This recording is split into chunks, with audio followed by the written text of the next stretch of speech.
Hello and welcome to CNBC-TV18. You're watching Business 360. I'm Shireen Bhan. The top stories that we're tracking for you this evening. The sensex and the nifty post the biggest single-day gain in a month, led by Reliance Industries. RIL shares hitting a record high, adding over 1 lakh crore rupees in market cap today. The Finance Ministry estimates growth at closer to 7% for FY25. This is higher than the 6.3% estimated by the IMF. Northblock says India is expected to become the world's third largest economy in 3 years with a GDP of $5 trillion and can aspire to become a $7 trillion economy by 2030. Crude oil prices surge after 3 U.S. soldiers are killed in a drone attack in Jordan. U.S. President Biden blames Iran-backed militants. Iran denies the charges. These are the first American casualties from enemy attacks since the Israel-Hamas war broke out in October. A legal setback for top FMCG companies like HUL, Nestle, Johnson & Johnson, among others. The Delhi High Court upholds the anti-profiteering provisions under the Goods and Services Tax. Rules that measures do not violate constitutional norms and are aimed at consumer welfare. US-based brokerage firm Cantor Fitzgerald expects a 50% upside on the Adani Enterprises stock, gives it an overweight rating, says the company is too big to ignore and is at the core of everything that India wants to accomplish. Adani Group shares rally and trade. Shares of Cipla decline after Samina Hamid steps down as vice chairman. Sources say the move is not related to a potential stake sale and is part of the promoter's long-term strategy. Cipla has also delayed the launch of 2 key generic drugs. A Hong Kong court orders the liquidation of Chinese real estate developer Evergrande. The move comes after the company's creditors failed to reach a last-minute deal to restructure debt. Evergrande was once China's largest real estate developer. It defaulted on loans 2 years ago. Protests by onion farmers in Nasik disrupt the auction for a couple of hours at Asia's largest wholesale market. Farmers demand the removal of the export ban imposed by the government, saying it has resulted in losses of 10,000 crore rupees.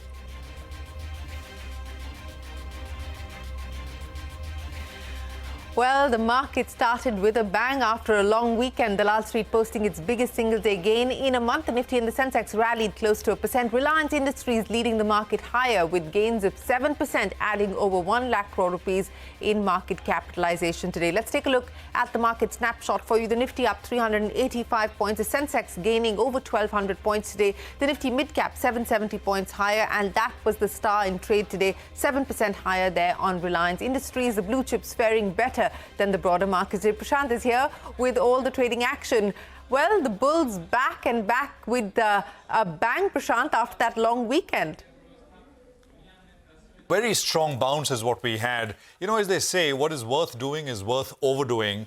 A pullback was due. It was coming, but the scale of it, just in a single trading session, I don't think anyone saw it coming. And there were drivers to it, which by themselves don't make too much sense, but collectively it showed up, of course, what the Nifty did and what the other indices did as well. The Nifty up on your screen, very strong gains, almost 400 points today. Bank Nifty looking good. I mean, of course, in terms of quantum percentage gains day on day, lagging behind with what the Nifty did. Public sector is a space shining through. So the Nifty Energy Index, CPSC, the Public Sector Bank Index, I mean, some of the top gainers were all in the PSU space, banks and non-banks. Reliance single-handedly contributing 110, 115 index points to what the Nifty did today. And that was a very large contributor. And of course, I mean, if you look at the Nifty other gainers, apart from Reliance, again, that PSU flavor is there. ONGC, Coal India, BPCL, Power Grid, NTPC, these are some of the largest gainers, and they're all Nifty stocks. The Adani stocks participated as well. There was that seasoned US broker which initiated coverage on Adani Enterprises, which rallied almost about 3,100. Adani Ports was higher strongly. Adani Power was up about 5% as well. In the broader market, again, a lot of PSU names, SJVN, PFC, REC, NBCC, IFCI, some of the names there. IRB was up strongly. NCC was up very sharply. There was Castrol, names like Amber, Voltamp, and Shakti Pumps, which was up about 20%, started 20% higher and ended 20% up. Long list of very strong volume-led gains. Some pullbacks coming through, some of them, of course, earnings-related. AU Bank stands out significantly. SBI Card, again, disappointing on numbers. And there was CET, which pulled back a little bit as well. The Nifty, after today's close, has ended at an important technical resistance level, which I think is the next one to cross if the market's got to build on what we saw this Monday. Well, let's see if they do build on what we've seen this Monday. Prashant, many thanks for joining us. The big international story, crude prices on the rise. This after 3 members from the US military were killed and over 34 injured in a drone attack on a US base in Jordan. President Biden blaming Iran-backed militants for the attack, which took place near the Jordan-Syria border, Iran denying any involvement. These are the first American casualties in enemy attacks since the Israel-Hamas war broke out nearly 4 months ago. According to a report by Al Jazeera, a group calling itself the Islamic Resistance in Iraq has claimed responsibility for the drone attack on US troops. We had a tough day last night in the Middle East.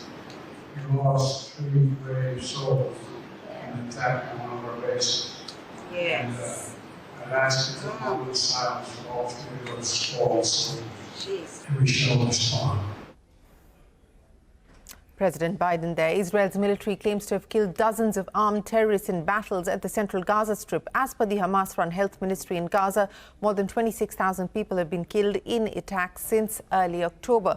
Meanwhile, Israel's cabinet ministers attended a conference called Return to Gaza, where they discussed plans to build settlements in the war-ravaged territory. Israel's interior security minister, finance minister were among the many elected members who attended the conference. They called on the Israeli Prime Minister Benjamin Netanyahu to find a legal way to voluntarily immigrate Palestinians from Gaza and impose death sentences on terrorists. In other international news, Chinese real estate company Evergrande has been ordered to liquidate its assets by a Hong Kong court. Now, this after the debt-ridden company failed to provide a plan to restructure its debt. The company has liabilities worth around $300 billion and is widely believed to be the world's most indebted property developer. The management said it will continue to operate in mainland China as it is independent of its Hong Kong arm. The stock was suspended from trading in Hong Kong after plunging 20% lower. Now, the Finance Ministry expects India's growth to be closer to 7% for FY25. This is higher than the 6.3% estimated by the International Monetary Fund. In its economic report, the Finance Ministry has highlighted that India is expected to become the world's 3rd largest economy over the next 3 years, with a GDP of $5 trillion and can aspire to be a $7 trillion economy by 2030. Sapna standing by now to take us through the details. Sapna, the government issuing a State of the Economy report. This comes almost in lieu of the economic survey, which typically is something that precedes the budget. Take us through some of the highlights of what the review says. Absolutely. First on to some big numbers, and some of them you've already highlighted. Of course, first, FY25, we can look forward to a growth that is going to be closer to 7%. Now, the government here is not saying around at 7% or 7% plus. Maybe because that's, a base effect kicking in, because even if it's at closer to 7% for close to this, that will be the close to 4th year that the growth rate will be around those 7% levels. Hence, the government is saying close to 7%. That's one. Of course, for the current financial year, they are going with the estimates of MOSPI, which is around 7.3%. The document does make a mention that this is higher than the RBI's growth projection of 7% for the current financial year. That's so much in terms of the growth numbers for this year and the next year. Of course, the big one to watch out for is $5 trillion economy in the next 3 years, which is basically around FY27. And by 2030, India aspires to become a $7 trillion economy. So the keywords here, or rather, some of the points to note are basically aspires to, and that will be dependent on certain factors like the inflation differentials and the exchange rate. But overall, the commentary on the growth front is extremely positive. That's one. However, it also talks about some important priority reforms that need to be done in terms of skilling, health, and energy security. All these 3 fronts are very important. The document makes a lot of reference to that. The CA has been particularly, vocal in terms of talking about these 3 areas. Also, going forward, talks about the key challenges, and those key challenges that the government is now highlighting are very different from the challenges that we have faced over the last 5 to 6 odd years in terms of economy, growth, in terms of fiscal challenges, monetary challenges. All that is not being spoken about now. So 3 to 4 key areas. One, of course, is the fragmentation of the globalization that had occurred dramatically over the last couple of years. That leading to disruption of supply chains. What's the alternative? The alternative is not going to be easy, not going to be found out very quickly. Onshoring, offshoring, all of these are having various impacts on various growth parameters. That's one. Second, also the big challenge now is going to be in terms of the artificial intelligence, because this could impact potential employment. Third, last but not the least, the energy security and the trade-off between energy security, economic growth rate and the energy transition. So these are the 3 main focus areas going forward, and we have to wait and watch and see how the commentary in the budget, interim budget on Feb 1 pans out and how things progress for the next couple of months. But definitely we are not talking anymore about the, the so-called fiscal challenges or so-called monetary policy challenges or so-called policy reform challenges.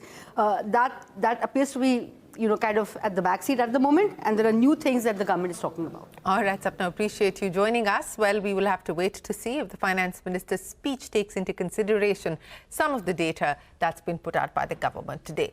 Now, a legal setback for top FMCG companies like HUL, Nestle, Johnson & Johnson, among others. The Delhi High Court has upheld the anti-profiteering provisions under the Goods and Services Tax. The court has ruled that the measures do not violate constitutional norms and are aimed at consumer welfare. Shares of Cipla are under pressure after Samina Hamid stepped down as the executive vice chairperson, citing personal commitments. However, Hamid will continue as the non-executive director at the company. She is liable to retire by rotation. In response to CNBC-TV18's query, the company's management said that this move is part of the promoter's larger strategy on making Cipla fully professionally managed and is not linked to any potential stake sale. Cipla also delayed the launch of its 2 key generic drugs, which did not bode well for the stock today. It was under pressure. More pharma news. Shares of Sun Pharma briefly hitting a record high in trade today. This after its subsidiary Taro Pharma reported a strong set of earnings in Q3. Its net profit nearly tripled on a yearly basis to over $20 million. Its revenue rose 13% to $157 million. Adani Group stocks rallying in trade after US-based brokerage firm Cantor Fitzgerald's positive commentary on Adani Enterprises stock. Cantor Fitzgerald says it is overweight on the stock, expects an upside of 50%. Hormuz is here with more. Hormuz, what does the report say about the stock's valuation?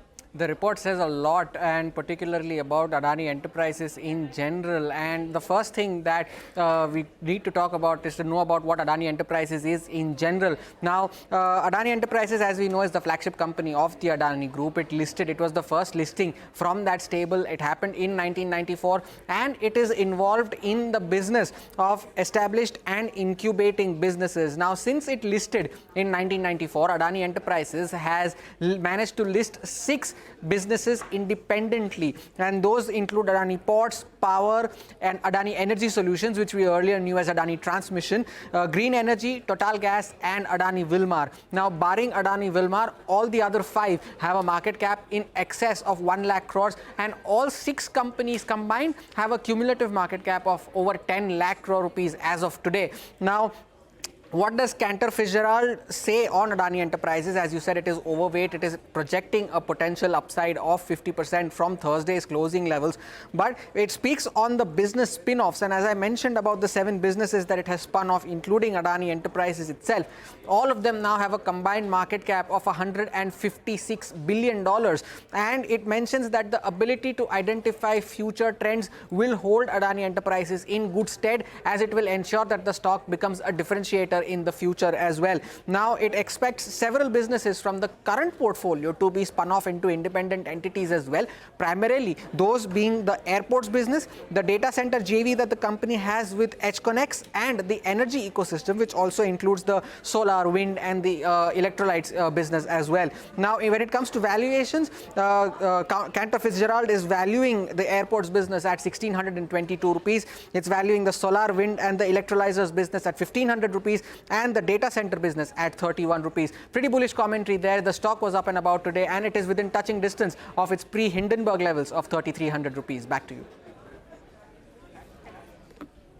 Hormuz, many thanks for joining us. The Aditya Birla Group Chairman Kumaramanglam Birla, whose business interests span from cement to telecom to textile to fashion, has said that the nation is awash with optimism, pride and anticipation. Birla, in his annual note, highlighted that the viral meme, "just looking like a wow," echoes the vibrant energy of the Indian economy. He's also highlighted Aditya Birla Group's next phase of growth this year with the launch of new businesses. Nisha Poddar here with more. Nisha. That's right. Kumaramanglam Birla, in his annual note, reflects on three important points. The way he sees India and the growth propellers there.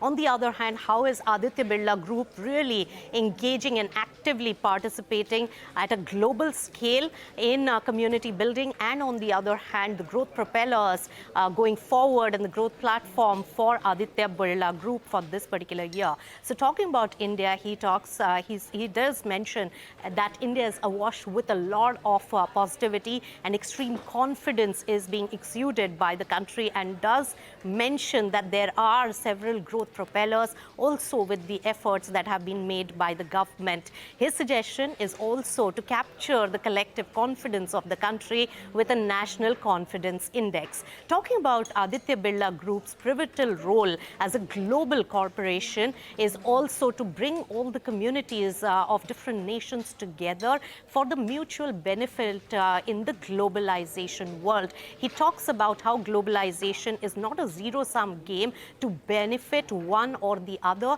but with mutual trust and transparency, everybody can benefit from globalization by removing the various divides. And talking about Aditya Birla Group's various milestones being crossed in the last year, well, $90 billion conglomerate now, and with a 40% market cap is a big milestone for the group. But it's not stopping there. The two-pronged strategy that really has been on for the group for its growth stage, that is consolidating its leadership position in all the flagship manufacturing businesses, and on the other hand also creating the new businesses.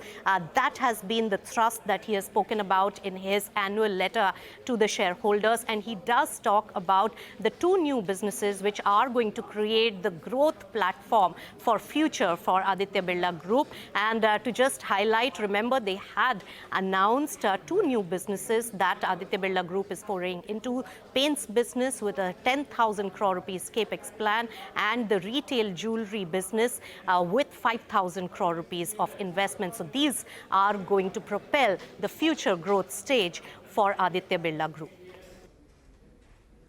Okay, Nisha, many thanks. Up next, the union budget less than 72 hours away. What can we expect? Find out after this short break.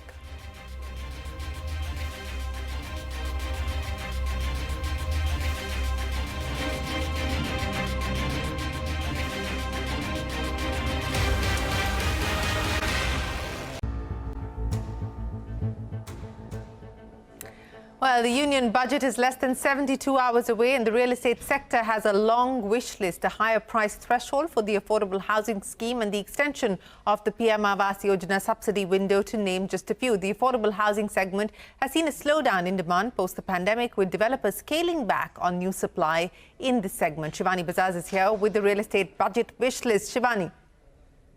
Well, in anticipation of the upcoming budget, the real estate sector is eagerly awaiting government considerations on adjusting the price bands of homes qualifying as affordable housing.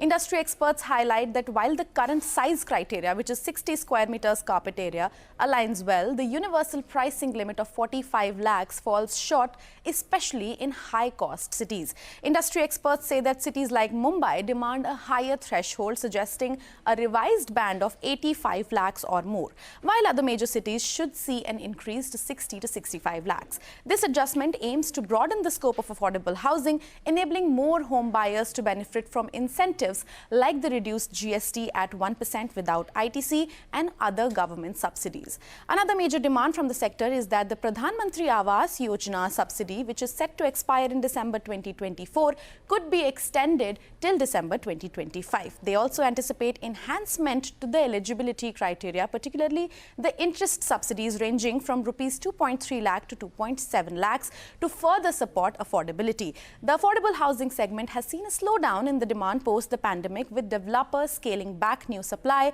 in this segment. Anarock research data underscores this trend, revealing a decline in the affordable category's new supply share across top 7 cities from 26% in 2021 to just 18% in 2023. The budget homes category has experienced a notable dip in overall sales, plummeting to approximately 20% in 2023 from over 30% in 2022 and nearly 40% in the period preceding the pandemic. According to experts, home buyers in this segment are most impacted by affordability constraints in the inflationary scenario characterized by high interest rates and increasing residential prices. Back to you. Shivani, many thanks for joining us. That was the real estate sector's wish list. What about the rest of India? Well, the CNBC-TV18 budget ballot box has collated wishes from across the country. You can catch a special show at 5:30 p.m. where people from all walks of life present their wish list for Finance Minister Nirmala Sitharaman.